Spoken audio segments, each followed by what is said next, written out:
I got this comment on my last video and I thought it was a little bit funny. It says, I can make this team. I'm just short of a Xerneas. And a Palkia. And a Landorus.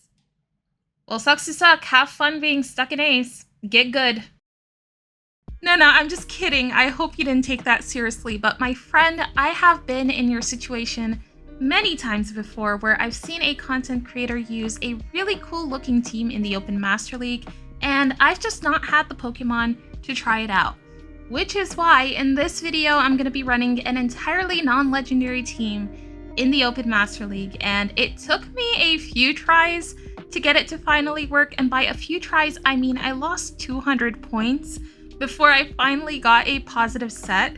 But the positive set that I got, all the games were so good. Really, really good. They were definitely not RPS like the game that's going on in the background where I face a Kyogre with 2 fairy types in the back. That was really fun to play against. But hopefully this video will encourage some of you to give the Master League a try with whatever you have. Even if it's not going to get you the legend, just give it a shot. That being said, I know that Jonkus recently released a video covering a non-legendary team in the Open Master League as well. I'm sorry, I didn't mean to steal his video idea, I swear, but I've been wanting to use a non-legendary team in the Open Master League for a while now. But definitely go and check out his video because his battles are amazing. The team I'm running is Excadrill lead with Gyarados on the save swap and Dragonite in the back. Gyarados is actually pretty decent in this meta because it is going to perform well against Palkia Origin, which is probably the most common Pokemon in the Open Master League right now. It's also going to be doing pretty decent against Ho-Oh and Landorus. This team struggles against the fairy types that have access to close combat like Zacian and Xerneas. And of course, if you see that Kyogre double fairy team that I saw in my first game, then it is going to be an auto loss. There is no way you can play around that. But aside from that, I think this team will perform pretty well against the rest of the meta. I only tried it for a few sets that I lost, and then I got my positive set and then I stopped using it. But I think if I kept using it, because I learned all the matchups, I feel like I would have performed well with it as long as I wasn't seeing too many fairy types. But that's enough rambling from me. Like I said, we had to go negative before going positive, and this first set is filled with losses. If you guys want to see the best win in this video, it is going to be at the end, so you can skip to that if you want to. But in this first match, it looks like we are going to get a good lead of Necrozma against our Excadrill, and our opponent swaps into a Palkia Origin. I'm going to bring in my Gyarados now, and unfortunately we get baited there with an Aqua Tail. Now at this point, a lot of my opponents weren't shielding the Crunch that I was throwing, and I was building up to the Outrage. So I was really considering changing that Crunch off for Outrage, but I was running the Crunch for the Necrozmas because it is going to be super effective against those Necrozmas. We take the Palkia out with our Gyarados, and we take a shield from our opponent with one of the Crunches, and the second one lands, and it gets them into the red. I can now come in with Excadrill and farm down, but I don't think my opponent is going to let me farm down. I know that it's Sunsteel Strike, so I let that move go, and it looks like my opponent's final Pokemon is going to be Zygarde. I remember this game because I feel like I should have won this game, but you'll see what happens. It comes down to chance because my opponent is going to go for a Crunch here. And of course, they get the debuff. I shielded in case it was an Outrage, but they're going to go for another Crunch here. And had I not gotten that debuff, I would have won this game. I'm going to be able to farm the Zygarde down completely and have 2 Dragon Claws ready for their Necrozma, but I'm not going to be able to throw the second one because they are able to KO us with that one Shadow Claw, and they're going to take that win. But yeah, if I hadn't gotten that defense drop, I would have won that. Also, if I hadn't shielded the first Crunch, if I had shielded the second Crunch, then maybe I would have had enough health on my Dragonite to live that Shadow Claw. Unfortunate for me. Next game, my opponent just quits. It looks like they are a legend that is tanking for Go Battle Day, so that's the free win that we get in the set. The rest of the games are losses. Moving on to the next battle, we are going to see a Shadow Ho-Oh on the lead. I'm going to do one Mudshot and then I'll swap into my Gyarados. Now, usually I can CMP tie on the Brave Bird. I will throw the Aqua Tail as soon as I get it. It's a bit of a risky move because your opponent will be able to sneak in and incinerate if they don't throw that Brave Bird immediately. But in most cases, they are throwing the Brave Bird immediately. I'm able to CMP tie on the Aqua Tail, and then I can take a shield from my opponent. But in this case, my opponent swaps into a Dialga, and this is where if I had that Outrage, I think I would have won that matchup.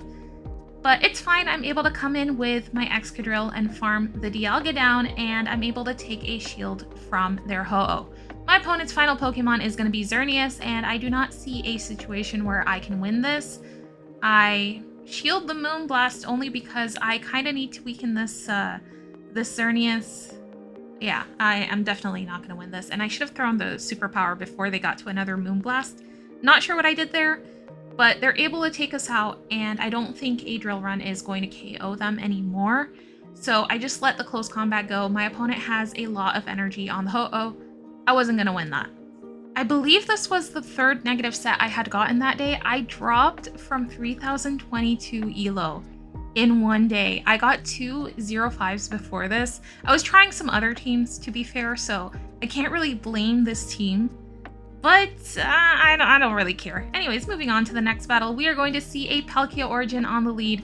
I'm going to weaken this first with a Drill Run before I swap out into my Gyarados. Now, ideally, I should try to catch an Aqua Tail, but my opponent keeps farming, and our opponent is going to be running a Dialga Origin. And this is where, again, I wish I had that Outrage, because I swear I'm farming up to it, and they're not even respecting it. They're just like, yeah, you have Crunch on your Gyarados, don't you?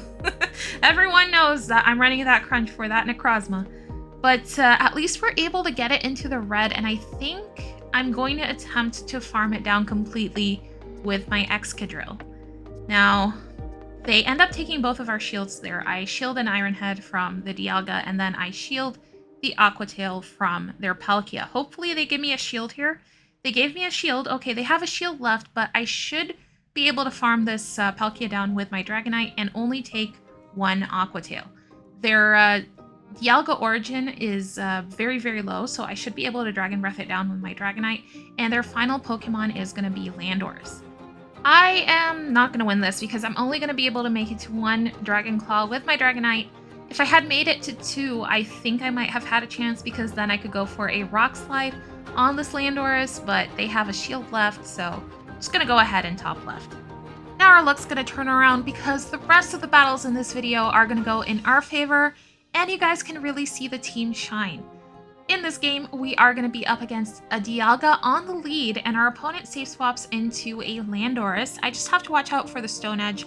Thankfully, my opponent did not bait us there, so I was able to successfully shield the Stone Edge. I go for an Aqua Tail, and they actually survive, so unfortunately, I'm going to have to take another Stone Edge. And our opponent, instead of bringing in their Dialga, they bring in a Ho-Oh. Okay, I'm able to land an Aqua Tail on the Ho-Oh, and now I can bring in my Dragonite up against this Ho-Oh. I'm not going to shield whatever this is. It is a Brave Bird, but I live, and my opponent swaps into their Dialga. My opponent has 2 shields left. I am going to go for a Drill Run here, and we take their first shield. I'm going to be able to reach a second one, and this time my opponent actually lets it go, and I get them into a range where I'm okay with coming in with Dragonite and farming them down. So I let their move go on Excadrill, but it's just an Iron Head, and we live. We have enough energy for the Rock Slide, so we are going to be able to take their final shield with that Rock Slide, and then I can reach a Dragon Claw on my Dragonite, take the Ho-Oh out, and finally I am going to get my first win with this team. Moving on to the next battle, we're going to see another pretty decent lead. This time it is going to be Dialga Origin, and our opponent swaps into that pesky Landorus. I'm gonna shield the first move. They are going Stone Edge. For some reason, they're not baiting me. Usually against Ho-Oh, they will bait. But I guess because it's a Gyarados, you survive, so you're less likely to shield. So they go for the Stone Edge immediately. I am gonna let the next Stone Edge go, but I still make it to another Aqua Tail, and my opponent ends up using both of their shields. I'm almost able to make it to another Aqua Tail as well. If I have the Bite Boost on my Gyarados, I have it on my Dragonite, but if I had it on my Gyarados, I would have lived that. Actually, you guys are going to see in the last game, the buddy boost on my Dragonite comes in super clutch. But anyways, in this game, we are going to be up against a Palkia now. We're able to take it out with our Dragonite because they don't have any shields left. I was able to land a Dragon Claw and then Dragon Breath it down. And my opponent's final Pokemon is that Dialga. I'm going to go for a Drill Run. And my opponent doesn't stay in. I think I was going to be able to make it to another Drill Run before they would get to a Roar of Time. So GG's to our opponent. We are going to take that win. Moving on to the next match, we're going to see a terrible lead of Landorus, and this was actually a hard counter game. I immediately swap into my Gyarados and I go for that Aqua Tail. Our opponent shields it, and now I am going to have to invest my shield for the Stone Edge. Of course, my opponent is not baiting, but they managed to catch the next Aqua Tail on a Zarude. Zarude is absolutely going to destroy our Gyarados, but because our switch timers are misaligned, I realize this, and I'm hoping whatever this is, I survive it. I'm going to save all that energy on Gyarados, and then I am going to swap into my Dragonite.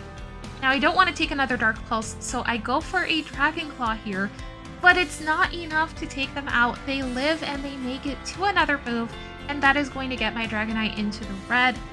I have a little bit of energy on my Dragonite, but my opponent doesn't bring the Landorus back in. They know that they're not going to be able to one-shot us down. So they bring in a Lugia, they farm us down with Lugia, and then when I bring my Excadrill back in, they swap immediately into Landorus, and they go for the Sandsear Storm that they had built up. Now, I have energy on my Gyarados, if you recall. I'm able to reach 2 Aqua Tails up against the Lando. I'm able to take their final shield with the first Aqua Tail, and then the second Aqua Tail lands. We take the Lando out, and now it's going to be Excadrill versus Lugia. I need 3 Rock Slides to land on this Lugia to take it out. I'm able to survive an Air Blast, and I just have to hope that my opponent is not going to be able to make it to a Sky Attack.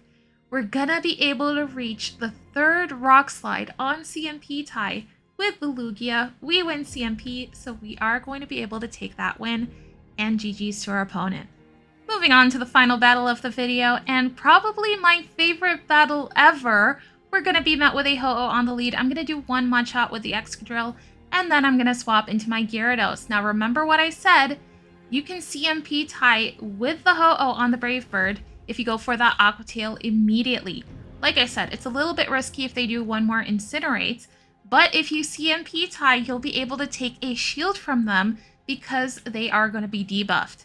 We're able to take a shield from them, and now I'm going to wait out my switch timer before bringing in my Dragonite. I'm going to shield this Brave Bird, and then my opponent swaps into a Zygarde. Okay, I'm going to start going for these Dragon Claws up against the Zygarde, and let's see if my opponent decides to shield or not. They have a shield left. We have a shield left, but I'm going to have to save that shield, most likely for my Excadrill. Now, I'm going to let whatever this is go. Hopefully it's not an Outrage. It's a Crunch. We live, and I swap out into Excadrill, and now I'm going to try to farm up as much as I can. I was going to attempt to farm them down completely, but they did 8 Dragon Tails, and now they are at a potential Earthquake. Because they shielded, I know it's definitely an Earthquake, so I go ahead and I shield myself, and my opponent's final Pokemon is going to be Palkia. Their Zygarde is still alive, but it has 1 HP. I'm ahead by a lot of energy because of how much I farmed on that Zygarde. So I'm able to reach 2 Drill Runs. They're going to be able to take us out with an Aqua Tail. I'm going to come in with my Dragonite and farm their Palkia down. Okay, their Ho-Oh is still alive, but we're able to make it to a Dragon Claw, take their Ho-Oh out, Dragon Breath their Zygarde down, and then take possibly the closest win I have ever gotten in GBL. GG's to our opponent. That was a really good game, very well played. And that's going to be the end of our video. Thank you guys so much for watching. If you guys like my content, please consider subscribing. Maybe leave a like. It helps me out so much. And I will see you guys in the next video. Bye-bye.